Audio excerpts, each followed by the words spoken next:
신바람 사연 아파트. 오늘의 사연 시작하겠습니다. 안녕하세요. 저는 30살 예비 신부고 신랑 될 사람도 저와 같은 나이인 30살입니다. 올해로 연애는 5년째를 맞았어요. 결혼식 날짜를 저희 연애 시작한 기념일로 맞추기 위해서 정신없이 준비 중입니다. 5년이라는 긴 연애를 하면서 결혼까지 생각할 만큼 남자친구에게는 큰 확신을 가지고 있었어요. 서로 비슷한 시기에 취직을 하게 되어서 그때는 결혼 이야기 오고 간 적 없지만 같이 미래를 그리자는 취지로 남들 데이트하는 거 똑같이 따라하지 않고 아껴가면서 열심히 저축을 했습니다. 노동의 값진 가치를 이해하고 월급을 저축하는 성실한 모습을 보니 자연스럽게 결혼까지 생각하게 되었고요. 그런데 도대체 무엇이 남자친구를 저렇게 만든 것인지 조금 서두르는 감이 있었지만 앞서 말씀드린 대로 우리가 연애를 시작한 기념일에 맞춰서 식을 올리고 싶었기 때문에 결혼식을 조금 급하게 준비하게 되었습니다. 양가 부모님들 모시고 상견례도 진행을 했고 다행스럽게도 양가 부모님들께서도 전부 다 긍정적으로 저희를 봐주셨어요. 5년 연애하면서 서로를 소개한 적이 없었기 때문에 저를 싫어하시면 어쩔까 걱정했는데 여자가 시집와서 집에서 놀 생각 안 하고 맞벌이를 하겠다는 게 장하다고 하시면서 저를 참 마음에 들어 하셨어요. 저희 부모님도 남자친구가 그 나이 치고 모아놓은 돈도 꽤나 있고 직업도 그 정도면 어디 가서 빠지지 않는다고 좋아해 주셨고요. 상견례도 했겠다. 결혼 날짜 바로 잡자는 말에 저희가 벌써 생각해 둔 날이 있다고 말씀드렸고 결혼 준비 위해 필요한 간단한 대화, 신혼여행이나 예식장, 혼수 및 예단 문제 같은 이야기들을 나누고 식사 자리가 끝이 났어요. 저희 부모님은 오랜만에 두 분이 나오신 김에 데이트 좀 하다 가시겠다고 먼저 길을 나섰고 예비 시부모님께서 저에게 예비 신우 될 사람을 소개시켜 주겠다고 곧장 가지 말고 조금만 더 기다릴 수 있냐고 물어보더라고요. 소개시켜 주실 거면 그냥 데리고 나오셔도 되지 않았냐 물으니 워낙에 바쁜 애라서 모시기가 영 힘든 사람이라고 너스레를 떨면서 말씀을 하시더라고요. 저는 그렇냐고 웃으면서 대답은 했지만 기분이 썩 좋은 편은 아니었어요. 왜냐하면 저희 집에서도 현재 취직 준비하느라 바쁜 제 동생도 시간을 내서 참석을 했는데 이게 갑자기 생긴 약속도 아니고 날짜가 잡혀있는 거기에 양가 부모님이 동반해서 모이는 자리인데 신우도 제 남동생처럼 아무리 바쁘고 일이 있을지라도 미리 일정을 조정하면 충분히 참석할 수 있는 부분 아닌가요? 늦게나마 따로 나온다기는 하지만 조금만 더 신경 썼으면 양가 가족들 참석한 자리에서 인사할 수 있었을 텐데요. 심지어 그날은 회사원들이 회사 나가는 평일도 아니고 주말이었는데 말이에요. 아무튼 예비 시부모님을 따라 외곽에 있는 경치 좋은 곳에 있는 카페로 자리를 옮겼습니다. 도착하고 나서 음료수 하나씩 시키고 자리에 앉아 잠깐 이야기를 나누는 사이에 예비 시어머니께서 저기 오네 하시면서 창밖을 보고 계시더라고요. 신우가 도착한 거였어요. 신우가 남편하고는 나이가 2살 차이밖에 나지 않는 걸로 알고 있는데 첫 인상이 참 놀라우리만치 강렬했습니다. 1억이 넘는 외제차를 끌고 온몸에는 명품을 두르고 등장했으니까요. 차에 대해서는 잘 모르지만 예비 시어머니께서 마치 제게 자랑이라도 하듯이 저 차가 1억이 넘는 거라고 말씀하셔서 그게 비싼 외제차인지는 그때서야 알았습니다. 외제차임을 몰랐다고 감안하더라도 몸에 걸치고 있는 고가의 명품들이 신우가 돈 꽤나 있어 보이고 돈 있는 걸 티내기 좋아하는 스타일이라는 걸 알 수 있었어요. 그 화려함에 놀라는 것도 잠시. 신우의 첫인상은 그야말로 엉망이었습니다. 저를 본체만체 하면서 제 앞에 털썩 앉더니 저를 위아래로 훑어보더라고요. 제가 무슨 브랜드 가방을 들고 있는지, 제 휴대폰은 얼마나 최신형인지, 제가 입고 있는 옷은 뭔지, 제 가방 안에 들어있는 화장품은 어디 걸 쓰는지 확인하듯이 위아래로 저를 쭉 스캔하더라고요. 이내 제가 들고 있는 게 별 볼 일 없다는 걸 파악하더니 콧방귀를 뀌고는 첫 만남에 하기에는 무례한 질문들을 쏟아내기 시작했어요. 들고 있는 가방이 브랜드가 없어 보이는데 명품 가방 같은 거는 몇 개나 가지고 있냐? 있으면 어디 걸로 몇 개나 있느냐? 다니는 회사 월급은 얼마나 되느냐 하는 질문부터 꿈이 있느냐 뭐 이런 알 수 없는 질문들까지 포함해서요. 제 대답이 마음에 안 들었는지 예비 신우는 자기가 이러고 있는 시간에도 얼마를 더 벌 수 있는지 아느냐 하는 알 수 없는 말을 남기고 괜한 일로 시간 낭비했다는 식으로 투덜대더니 이만 가보겠다며 혼자 자리를 떠나더라고요. 동생이 결혼할 상대 앞에서 그렇게 무례한 행동들을 쏟아냈는데도 예비 시부모님이나 남자친구는 예비 신우한테 아무 말도 안 하고 오히려 눈치를 보듯이 어려워한다는 게 느껴졌습니다. 남자친구한테도 따로 너네 누나 왜 저러냐고 물어보고 싶었지만 속으로 꾹꾹 눌러 참았습니다. 어차피 결혼을 한다고 하더라도 저 신우와 제가 1년에 몇 번이나 마주칠까 하는 생각이 들었거든요. 저를 소개받는 어찌 보면 가족 모임일 수도 있는 자리에도 본인이 바쁘다는 핑계로 도착도 늦게 했고 자리에 와서도 얼마 있지도 않아서 다른 가족들 의사도 물어보지 않고 혼자 떠났으니 결혼 후에도 그렇게 마주치며 살 일은 없을 거라고 생각하고 신우의 물에는 저 혼자 모르는 척 하기로 했습니다. 신우와의 첫 만남을 제외하고서는 그동안 남자친구와 결혼 이야기 오고 가면서 한 번도 의견이 부딪힌 적이 없었어요. 그런데 정말 생각하지도 못한 문제로 남자친구와 충돌이 생겨버려서 당황스러운 상황이에요. 예단과 예물은 양가 부모님들 허락하에 생략을 하기로 결정했고 남자친구와 제가 여태 연애하면서 모아놓은 돈이 상당했기 때문에 돈을 합쳐서 경기도권 신도시에 있는 신축 아파트를 매매하기로 했습니다. 혼수는 양가 부모님들께서 반반씩 보태 채워주시기로 했고 스드메부터 해서 그 외 다른 준비들 모두 정말 아무런 의견 다툼 없이 자연스럽게 진행되고 있었어요. 행복한 신부가 되는 것 말고는 이제 더는 남은 게 없다고 생각했는데 남자친구가 그런 제 기대에 찬물을 확 끼얹어 버렸네요. 저희 둘 다 직장에 다니고 있고 각자 벌이도 나쁘지 않은 편이라서 돈 문제에 대해서는 걱정 없을 거라 생각했어요. 다행히 모아놓은 돈으로 신혼집을 매매로 들어가기 때문에 저와 남자친구 버는 돈 쪽쪽이 저금을 할 수 있을 거라는 생각에 너무 기분이 좋았거든요. 요즘 대출 없이 시작하는 게 보통 힘든 일이 아니잖아요. 각자 월급의 일부는 생활비로 보태고 남은 돈에서 100만 원씩 모아 따로 적금을 들어 1년에 한 번씩은 해외여행을 가려던 계획도 있었어요. 생활비와 각자 용돈, 그리고 해외여행을 위한 적금을 제외한 나머지 금액은 미래에 태어날 아이라든지 아니면 더 나은 미래를 위해 다 저금을 할 계획이었고요. 모을 돈 빼고 낭비만 하지 않는다면 금세 돈이 모여서 10년 뒤에는 서울에 있는 아파트로 옮길 수도 있지 않을까 하는 생각도 하고 있었거든요. 그런데 문제가 발생했어요. 남자친구한테 우리가 앞으로 결혼하면 이렇게 해서 돈을 모으고 하자고 설명을 하고 있었는데 남자친구는 조금 시큰둥한 표정으로 듣고 있더라고요. 남자친구 말은 앞으로 우리가 결혼하고 맞벌이를 한다고 해도 그 기간이 길어봐야 얼마나 길겠냐는 이야기를 하더라고요. 언젠가 우리 둘 사이에 아이도 생길 텐데 그렇게 되면 아이 어린이집 보낼 때까지는 외벌이 생활을 해야 하지 않겠냐는 생각을 갖고 있더라고요. 저는 아이가 태어난다 하더라도 계속 회사에 다닐 계획이기 때문에 상주하시는 돌보미분을 부르거나 시어머니나 친정어머니에게 어느 정도 돈을 드리고 제가 계속 회사에 나가는 게 좋지 않겠냐고 제 생각을 말해줬어요. 어차피 필요한 지출이면 최소화해서 수입을 최대화할 수 있는 방법이라고 믿고 있었으니까요. 제가 맞벌이를 계속 하겠다는데도 남자친구는 아직도 시큰둥한 표정이었지요. 그래가지고 돈이 모이겠냐고요.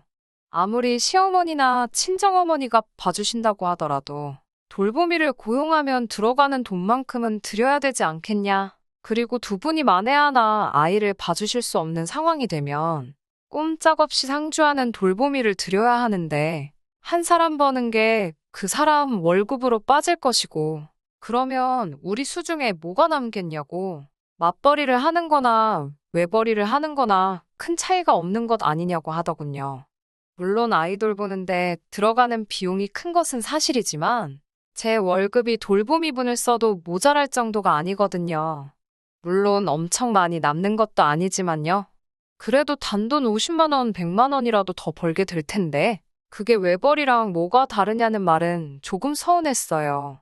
둘이서 월급도 그렇게 큰 차이가 나는 게 아니거든요. 남자친구 말은 앞뒤도 조금 안 맞았지요.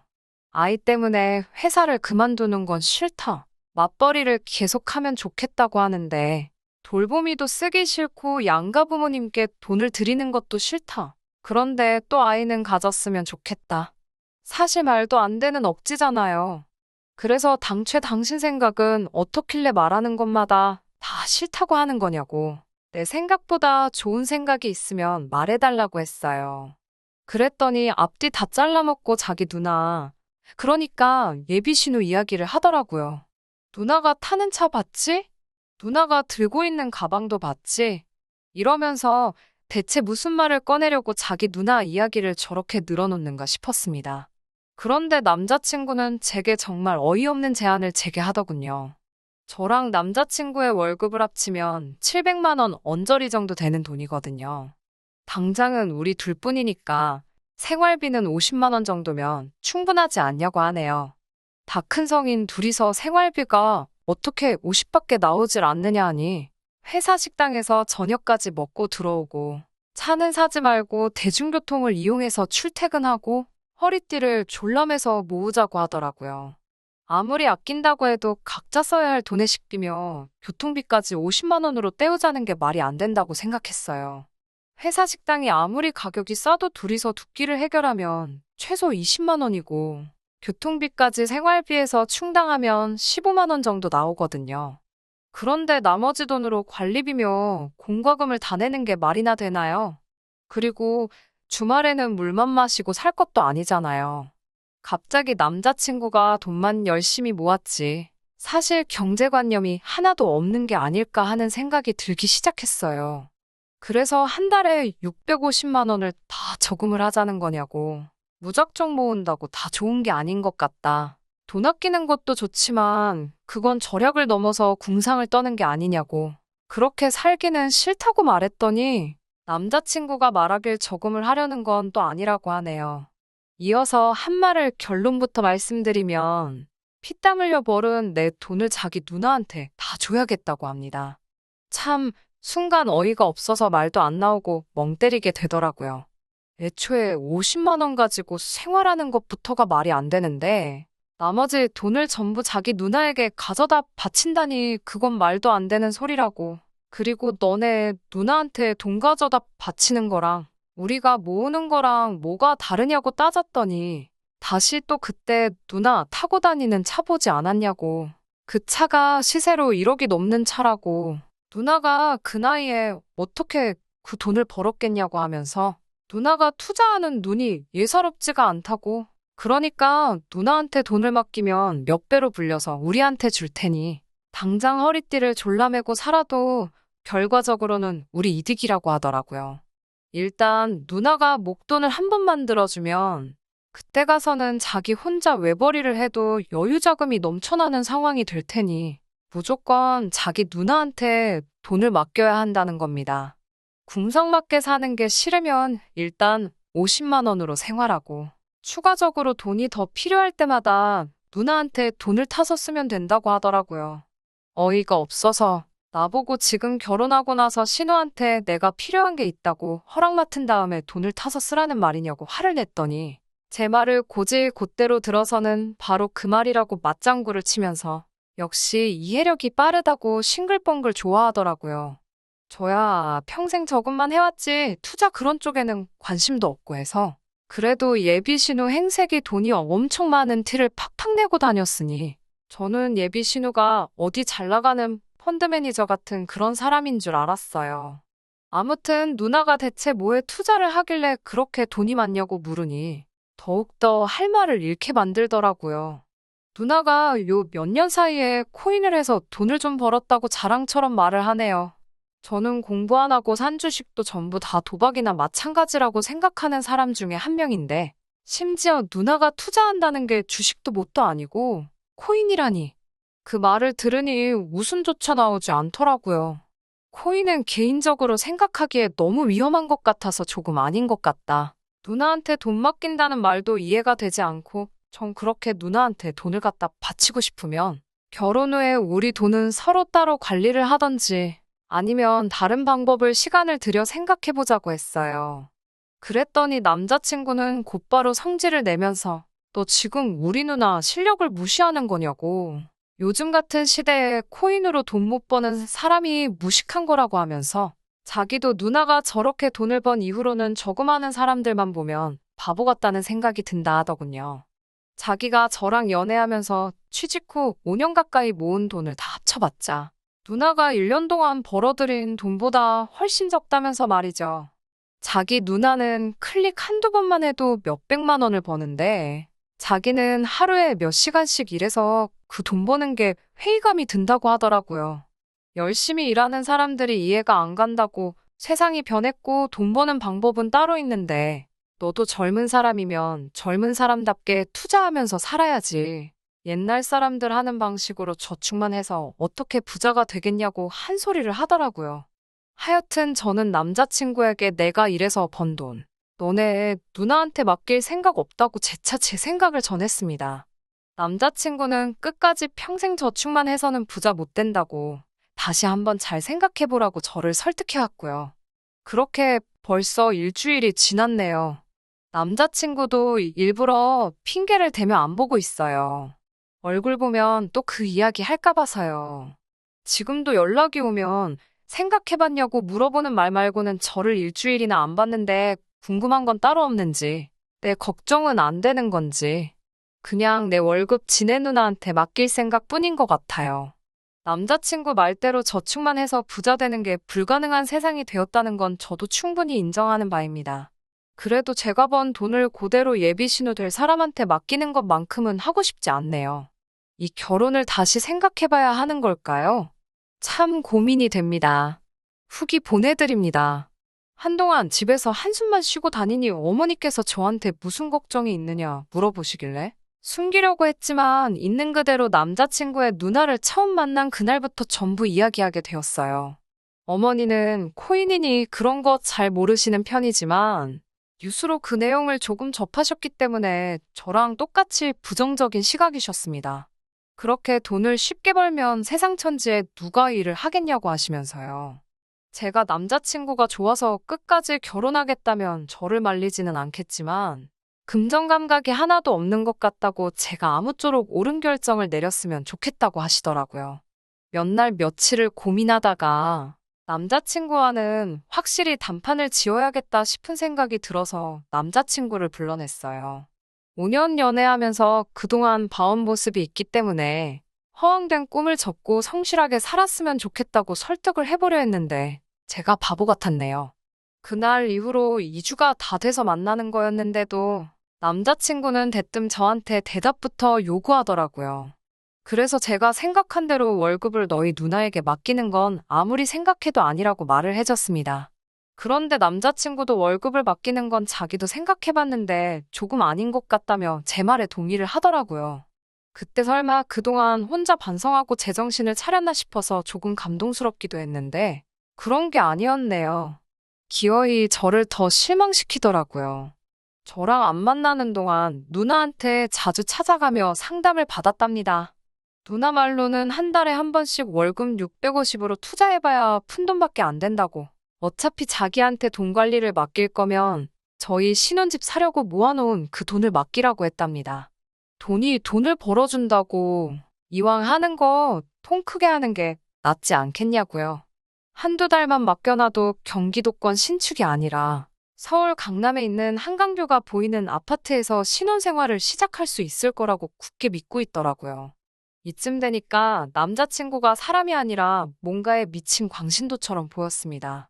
무슨 말을 해도 듣지를 않고 자꾸 누나가 타고 다니는 차, 누나가 차고 다니는 시계 이야기만 하면서 우리도 그 정도는 해야지 않겠냐고 이미 벌어놓은 돈인 것처럼 차는 무슨 외제차 뭐를 뽑고 아파트는 어디 뭐가 좋다더라. 벌써 머릿속에 꽃밭을 그리고 있더라고요. 혼자 주절주절 떠들고 있는 남자친구 말을 멈추고 말했어요. 초치는 것 같아 미안하지만 너네 누나한테 돈 가져다 주는 건 너 혼자 하라고요. 남자친구는 이해를 할 수 없다는 표정으로 그게 지금 진심으로 하는 말이냐고 제게 묻더군요.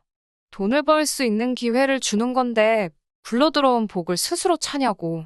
이런 기회 흔하지 않다고 하면서 결혼하려고 제가 모아놓은 돈까지 자기 누나를 자꾸 믿고 맡기라는 식으로 막무가내였습니다. 여태까지 내가 피땀 흘려 모은 돈을 너네 누나한테 맡길 생각도 없고 앞으로 내가 벌게 될 월급도 내가 관리할 거지 너네 누나한테 맡길 생각 없다고요. 결혼 준비하면서 예약해둔 것들은 다 취소할 거고 위약금도 내가 내 돈으로 낼 테니 그냥 우리는 이제 여기까지 하자고 헤어지자고 말했어요. 헤어지자는 말을 하니까 남자친구도 표정이 어두워지더라고요.